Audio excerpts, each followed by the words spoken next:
మహబూబాబాద్లో అర్ధరాత్రి దొంగలు బీభత్సం సృష్టించారు. తెల్లవారుజామున సైకిల్ మీద వచ్చి ఇళ్లల్లో చోరీకి చొరబడ్డారు.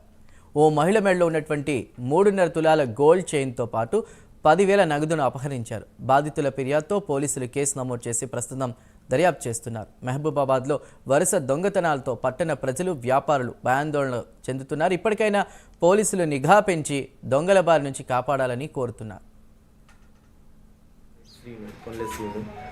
రాత్రి 2-2:30 మధ్యలో దొంగలు పడ్డారు. మా మిస్సెస్ మెడలో తాడు, ఇంట్లో 10,000 క్యాష్ ఉంటే 2 తీసుకెళ్ళారు. 2 డోర్ నుండి వచ్చి తీసుకెళ్ళారు. నమస్కారం, నా పేరు శ్రీను.